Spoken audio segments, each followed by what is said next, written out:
topic today. So we're going to talk about the Wendy Williams and Tabitha Brown situation. Right? Okay. So we know that Wendy kind of, went in on Tabitha Brown.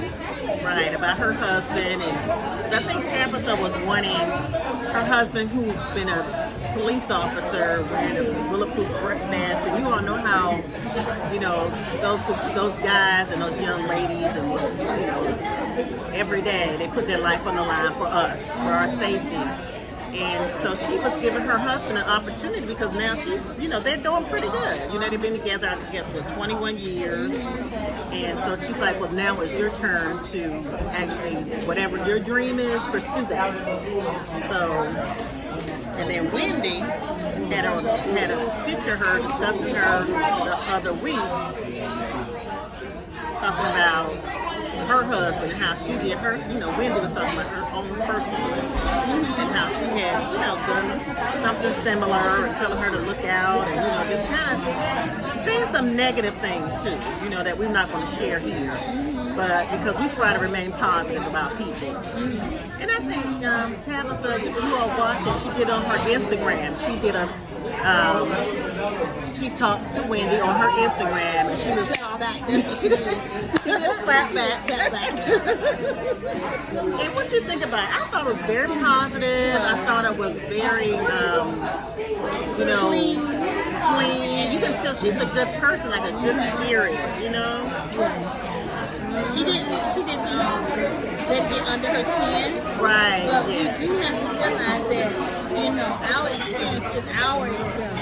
Doesn't mean it's going to happen to everybody. You can share your experience with other people. Right. But that doesn't mean that, because it happened to me, it's going to happen to you. Right. There's nothing wrong with sharing. I do believe that you should share. Because it possibly can make the other person think twice about what they do. But if you're in the situation, if you're in a relationship, if you're in the situation, then you know better than anybody else. Because Tabitha knows her husband better, and she knows their relationship better than anybody else. What do you think, Ron? I agree. And, a lot of times we're on the outside looking in. We don't know, like Tanya said, what's going on the inside of their marriage. They've been together 21 years, and we can't judge. We just can't judge people. We can't judge relationships. And, we have to live our life and let other people live their own life. That's the bottom line. But I know one thing that came from it that was good is that she has a new seasoning called Sunshine by McCormick. The same company that makes the Lowry seasoning. You all, they good Lowry seasoning. The one we put on the watermelon? Right, on the watermelon. But anyway, so her Sunshine seasoning sold out in 39 minutes. A blessing, y'all. Sometimes people would try to throw shade or throw all kind of things your way, but you see how things just twisted and turned around for Tabitha's favor. Yeah. She got a lot of support. And Wendy, I think maybe Wendy, she may be hurting. And she is still hurting from that. Who would? Let's be honest. Who wouldn't be hurting for that? So I think Wendy probably said that, and she probably didn't mean, any harm. I think maybe she did. She was more so like a forewarning or something like that. But I don't think that Wendy, and that's her job. It's to gossip. That's her job. But I don't think that she would have meant it the way she said it. That's just me. Yeah, but I guess sometimes people hear things, and to them it's like, well, that was kind of like a low blow, or that was kind of negative to her, for her to come back and say something. But it is her job. That is her job. That is her job. One of the things that she does. Sorry. I'm going to go ahead and pick these up for you guys. You can leave that here in the minute. Do you want me to get you another bread and butter? You guys I'm good. We're good. Sorry, I wasn't sure if you guys wanted to or not. Okay, thank you. Thank you. Okay. That's where I was. So yeah, then it's her job. Yeah, to do what she does. She does it well. That's why she still have a show. But other than that, about Wendy, I was just watching something. Anybody ever heard of Funky Denise? You know who Funky Denise is? Okay, so I watch Funky Denise sometimes. I love watching him. He's so funny. But I was watching him on YouTube, and he was saying that, we need to unlearn a lot of things that we learned when we were young. And I was just asking Rhonda, what are some things that you felt like that you need to unlearn, that you learned growing up as a child? Whether it came from your family, friends, whatever. And I'm gonna go first. The one thing that I had to unlearn when I was growing up as a child, the first thing people used to say to me, save your money. Save your money, save your money. Just like fucking the music said. Me too. When I was growing up, I never heard the word invest your money. I heard save your money. Okay, after I save it, then what? You know what I mean? I had to unlearn that, growing up. What about you, Mom? That's a good one. That's a good one. Mm-hmm. Now, the thing about my dad was from Philadelphia, and my mom grew up in a small town in Georgia, rural town, and so certain words she would say. And I remember going to college and saying certain words, so I had to unlearn some of the words like zinc instead of sink. Because I think we were at someone's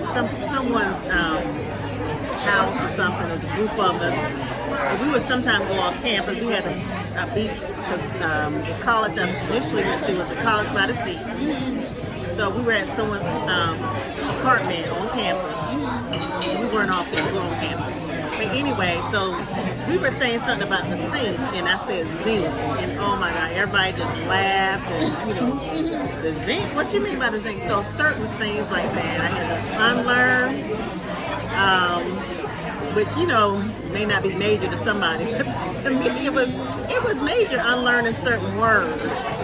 But my mom, now she was very proper, but some of the words just was, what she learned to say. What about some of the cliches? My cliche. I have a lot of cliches that I had to unlearn. Okay,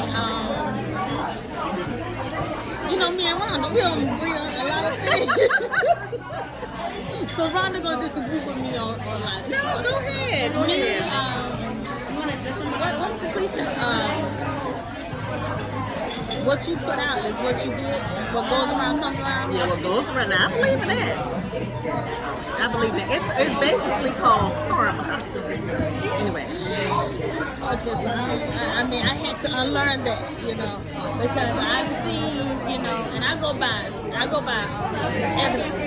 I go by evidence. So I've seen, people do something not nice, and they get the goods. They still, they get the goods. Right. They get the goods. But a lot of people say, they time has come. I'm not waiting for that time. No, I'm not waiting. I'm not wishing, nothing. But what I'm saying to you is, I've seen some people that have done some wrong, done some bad things, and they have just moved on and moved on and moved on and moved on. I have two times. Carolyn Bryant, if you know who that is, look it up. Okay? Carolyn Bryant, from Mississippi. If you know what I'm talking about. You know what I'm talking about? Y'all look at it. Let's see. Just Black Wall Street. We haven't ramped from that. We didn't do anything wrong. What goes around comes around what? So things like that. I'm not talking about just an individual thing. And when I look at life, I don't look at as an individual like a lot of people, you know, me. I look at it as a whole, because if you succeed, I succeed. Oh, can I say one more thing? Another thing that I had to unlearn was, oh no, I'm not going to share my secrets or help someone out because they're gonna be my competition. You know, we talked about that part. We did. And I said that you may be the reason why we stay down, because we don't help each other. It's like the crabs in the yeah, bear. because everybody's your competition. But I would rather you must really be my competition than someone else, because I know that if you move forward, you're going to reach back and help me come up. You understand?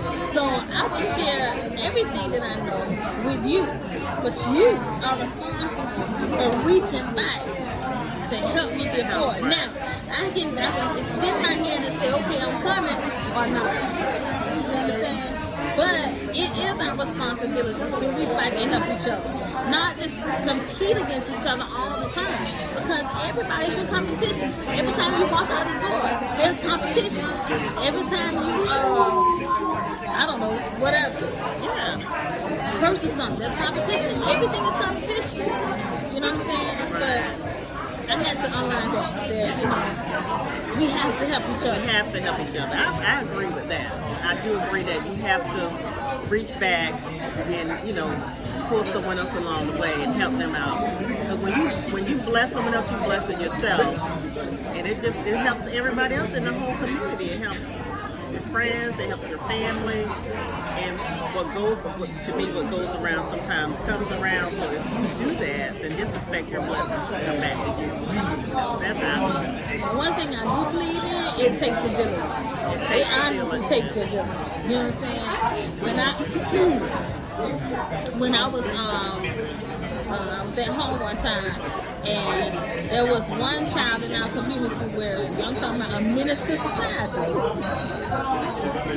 A minister society. And she would, I mean, one time I went to work. It took me an hour and so to go to work. I'm at work for 8 hours, remember that. I get home, my yard flooded with water. Down my driveway, water just going down my driveway. Only my house. I go around my house where the water hose is. Somebody turned on my water. My water been on for about 10 hours. Wow. 10 hours. And you know who it was. It was that child. They ain't one on me. You know what happened next, right? Let's stop playing. But what happened was, it did happen. I ain't gonna lie. I did get in there. But what happened was, after all of that, I saw the same child talking to my neighbor's daughter. Now my neighbor and I, we know each other, but he wasn't home. The mother and father wasn't home. I saw that same child talking to their daughter. I told the daughter, go back in the house and don't talk to her. And so the child was looking at me like, I said, don't talk to her, go back in the house. So the child was like, you shut up, you and all this kind of stuff. And, you know, y'all know me, so y'all know what happened. So anyway, kind of find out that my neighbor's daughter let the girl in the house. The girl went in the house and she stole something out the house, okay? And that's when the dad and the mom came to me and they thanked me for it, but they got on their daughter for not listening to me. Then after that, the two girls never was around each other because my neighbor's daughter didn't want to have anything to do with her after that. Okay, but I'm looking out. It's not my child. It's my neighbor's child.